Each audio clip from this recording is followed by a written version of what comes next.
आपल्या सगळ्यांचं अतिशय मनापासून स्वागत आहे TS स्पोकन क्लासेस या आपल्या चॅनलवर।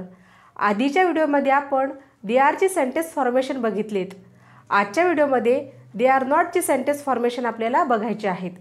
दे आर नॉट ते नाहीत, they are not doctors, they are not engineers, they are not intelligent, they are not good, they are not sad.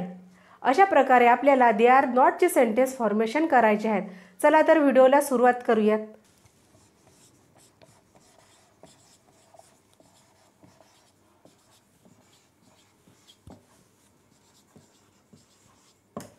They are not sad ते दुःखी नाहीत, दे आर नॉट हॅपी ते आनंदी नाहीत, they are not clever ते हुशार नाहीत। अशा प्रकारे दे आर नॉटची सेंटेन्स फॉर्मेशनची आपल्याला प्रॅक्टिस करायची आहे। जोपर्यंत बेसिक सेंटेन्स फॉर्मेशनची प्रॅक्टिस तुम्ही करणार नाहीत तोपर्यंत स्पीकिंगमध्ये तुमची इम्प्रूव्हमेंट ही होऊ शकणार नाही। त्यामुळे स्पीकिंगचे हे जे काही बेसिक सेंटेन्सेस आहेत ते नोटबुकमध्ये लिहून न ठेवता त्याची रोज प्रॅक्टिस करणे आपल्याला अत्यंत आवश्यक आहे।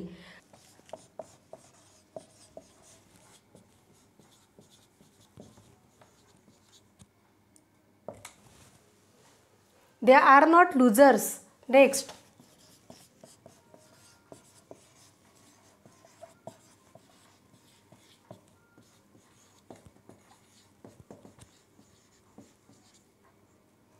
They are not criminals.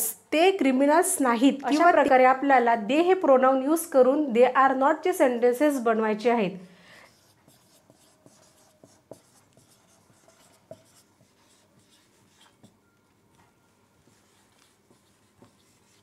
People are not mad.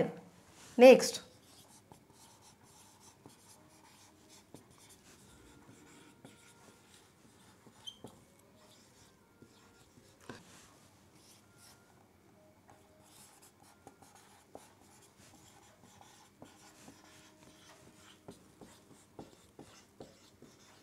Girls are not clever. अशा प्रकारे आजच्या व्हिडिओमध्ये आपण दे आर नॉटची सेंटेन्सेस बघितलेली आहेत।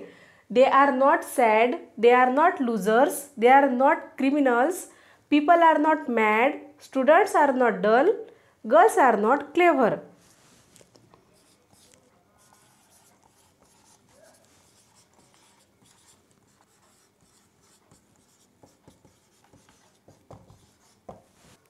अशा प्रकारे आजच्या व्हिडिओमध्ये आपण दे आर नॉटचे सेंटेन्स फॉर्मेशन कसे करायचे ते शिकलोत।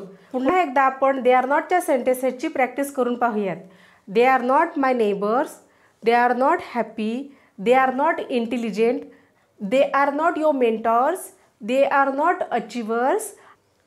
फ्लुएंट इंग्लिश बोलण्यासाठी आपल्याला त्या बेसिक सेंटेन्सेसची प्रॅक्टिस करणे खूप गरजेचं आहे।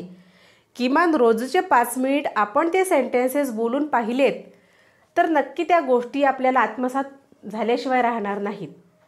माझा सुद्धा हाच प्रामाणिक प्रयत्न राहील की तुमच्याकडून जास्तीत जास्त सेंटेन्स फॉर्मेशन कसे करून घ्यायचे किंवा तुम्हाला स्पीकिंगमध्ये कशा प्रकारे हेल्प करायची हा माझा अतिशय प्रामाणिक उद्देश आहे। जर तुम्हाला हा व्हिडिओ आवडला असल्यास व्हिडिओला लाईक आणि चॅनलला सबस्क्राईब करायला विसरू नका। धन्यवाद।